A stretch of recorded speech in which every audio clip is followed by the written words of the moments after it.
നമ്മളിങ്ങനെ city union ബാങ്കിൽ നിന്ന് 29.5 lakhs ഹൗസിംഗ് ലോൺ 10 lakhs ഓടി എടുത്തതായിരുന്നു. മൊറട്ടോറിയം നമുക്ക് കോവിഡിൻ്റെ സമയത്ത് കിട്ടിയിരുന്നു. മൊറട്ടോറിയത്തിന് നമുക്കവർ മൊറട്ടോറിയം സാങ്ഷൻ ചെയ്തതുമാണ്.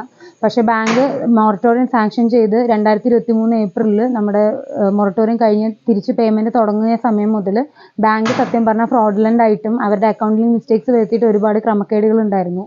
7-8 മാസം കഴിഞ്ഞ് അവർ 17,000 രൂപ 33,456 എന്നുള്ള ഞങ്ങളുടെ EMI 17,000 രൂപ വർദ്ധിപ്പിച്ച് 50,340 ആക്കാൻ പോകണമെന്ന് പറഞ്ഞപ്പോൾ ഞങ്ങളുടേതായിട്ടുള്ള കോവിഡിൻ്റേതായിട്ടുള്ള ബുദ്ധിമുട്ടുകൾ കാര്യങ്ങൾ മാത്രമല്ല ഞങ്ങളുടെ കൺസെൻറ്റ് ഇല്ലാണ്ടായിരുന്നു. അങ്ങനെ ഞങ്ങൾ അവർക്ക് റിക്വസ്റ്റ് കൊടുത്തു, നിങ്ങളിങ്ങനെ ചെയ്യാൻ പാടില്ല എന്ന് പറഞ്ഞ് കൊടുത്തിട്ടും അവർ സ്വമേധയാ ഞങ്ങളുടെ ഒരു കൺസെൻറ്റും ഇല്ലാണ്ട് EMI വർദ്ധിപ്പിച്ചു. അതിന് ഞങ്ങൾ RBIയിൽ പരാതിപ്പെട്ടതിന് 2024 മാർച്ചിൽ ഞങ്ങൾക്ക് RBIയിൽ നിന്ന് ഫേവറബിൾ ആയിട്ടുള്ള വേർഡിക്റ്റ് വന്നതുമാണ്. RBIയുടെ ഗൈഡ് ലൈനിന് എഗെയിൻസ്റ്റ് ബാങ്ക് പ്രവർത്തിച്ചു എന്നും ഞങ്ങൾക്ക് വന്ന മെൻ്റൽ അഗണിക്ക് ഒരു 10,000 രൂപ കോമ്പൻസേഷൻ ബാങ്ക് തരണം എന്നും പറഞ്ഞിട്ട് RBI ഓർഡർ ഇട്ടിരുന്നു. ഒപ്പം ഞങ്ങൾ അതായത് കസ്റ്റമറുടെ കൺസെൻറ്റ് പ്രകാരം EMI റീഷെഡ്യൂൾ ചെയ്ത് കൊടുക്കണമെന്നും. അമ്പലപുരത്ത് ജപ്തി ഭീഷണിയെ തുടർന്ന് വയോധിക വീടിനുള്ളിൽ ആത്മഹത്യയ്ക്ക് ശ്രമിച്ചു. വെള്ളിയാഴ്ച ഉച്ചയോടെയാണ് നാടകീയ സംഭവങ്ങൾ അരങ്ങേറിയത്.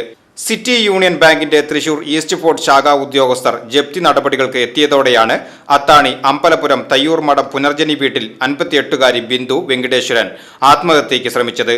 എറണാകുളം DRD കോടതിയിൽ കേസ് പുരോഗമിക്കുകയാണെന്നും ബാങ്കിൽ നിന്നെടുത്ത വായ്പാ തിരിച്ചടവിനിടെ ബാങ്ക് അധികൃതർ നടത്തിയ ക്രമക്കേടാണ് പ്രതിസന്ധി സൃഷ്ടിച്ചതെന്നും കുടുംബം പറയുന്നു. ഇതിനിടയിലാണ് ഒരു മുന്നറിയിപ്പുമില്ലാതെ ജപ്തി നടപടികൾക്കായി ബാങ്ക് അധികൃതർ വീട്ടിലെത്തിയതെന്നും വയോധികയുടെ മകൾ 28-കാരി ശ്രീലക്ഷ്മി പറയുന്നു. അങ്ങനെ അതിനുശേഷം ഞങ്ങൾ RBIയിൽ നിന്ന് ഇത് വന്നതിൻ്റെ പ്രകാരം ബാങ്ക് ഞങ്ങൾക്കൊരു യൂണിലാറ്ററൽ പ്രപ്പോസൽ അയക്കുകയാണ്. ആ യൂണിലാറ്ററൽ പ്രപ്പോസലിലും ഒരുപാട് ക്രമക്കേടുകൾ ഉണ്ടായിരുന്നു. കാരണം ഞങ്ങൾ RBIയിലേക്ക് കംപ്ലയിൻറ്റ് കൊടുത്തു എന്ന് പറഞ്ഞ ശേഷമാണ് ഞങ്ങൾ അറിയുന്നത് ഇവർ ഞങ്ങളുടെ കൺസെൻറ്റ് ഇല്ലാണ്ട് ഞങ്ങളുടെ ഇൻട്രസ്റ്റ് റേറ്റ് വളരെയധികം കൂട്ടിയെന്നും അതിന് പ്രകാരം ഒരു 6 ലക്ഷത്തി സംതിങ് രൂപ ഞങ്ങളുടെ അക്കൗണ്ടിലേക്ക് തിരിച്ചിട്ടതും കാര്യങ്ങളൊക്കെ ഉണ്ടായിരുന്നു. ഇതിനൊന്നിനും ബാങ്കിന് ഒരു മറുപടിയോ കണക്കുകളോ കാര്യങ്ങളോ ഇല്ല. എൻ്റെ അക്കൗണ്ട് 1 ലക്ഷത്തി സംതിങ് രൂപ സഡൻലി ഒരു ദിവസം ഓവർഡ്യൂ ആവുന്നു. അവിടുന്ന് ജസ്റ്റ് 44 ദിവസം കഴിഞ്ഞോടെ ഇവർ പറയുന്ന കണക്ക് പ്രകാരം നമ്മുടെ അക്കൗണ്ട് NPA ആവുകയാണ്. എഗെയിൻ നമ്മൾ ഇതിൻ്റെ കാൽക്കുലേഷൻസ് ചോദിച്ചിട്ട് അതിന് മറുപടി ഒന്നുമില്ല. ഇതൊക്കെ വ്യക്തമാക്കിക്കൊണ്ട് ഞങ്ങൾ ബാങ്കിന് മറുപടി അയച്ചതിന് ബാങ്ക് ഒരു മറുപടിയും തരാണ്ടാണ് സർഫാസ് ഇനീഷ്യേറ്റ് ചെയ്യുന്നത്. സർഫാസ് ഇനീഷ്യേറ്റ് ചെയ്തും ഞങ്ങൾ നിയമപരമായിട്ട് അതിന് ഒബ്ജക്ഷൻ അയക്കുന്നു.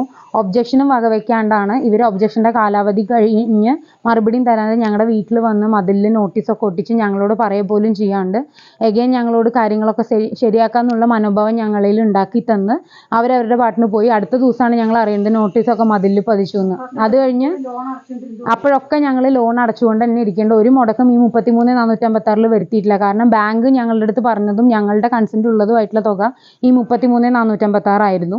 RBIയിൽ നിന്ന് ഞങ്ങളോട് പറഞ്ഞതും ഈ 33,456 നിങ്ങൾ ഇനി പുതിയൊരു കോൺട്രാക്റ്റ് വരുന്നവരെ തുടർന്ന് അടച്ചുകൊണ്ട് പോകാമെന്നാണ്.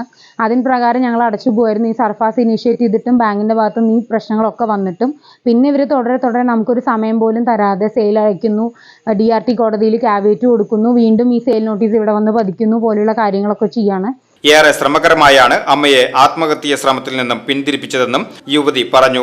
ഭക്ഷ്യ ഉൽപ്പന്നങ്ങൾ നിർമ്മിച്ച് വിപണനം നടത്തി വരുമാന മാർഗം കണ്ടെത്തുന്ന ബിന്ദുവും മകൾ ശ്രീലക്ഷ്മിയും മാത്രമാണ് ഈ വീട്ടിൽ താമസം. തങ്ങൾക്ക് നീതി ഉറപ്പാക്കുന്നതുവരെ നിയമ പോരാട്ടവുമായി മുന്നോട്ടു പോകുമെന്നാണ് കുടുംബത്തിന്റെ നിലപാട്. വിവരമറിഞ്ഞ് പ്രദേശവാസികൾ ഉൾപ്പെടെ നിരവധി പേർ സ്ഥലത്തെത്തിയിരുന്നു.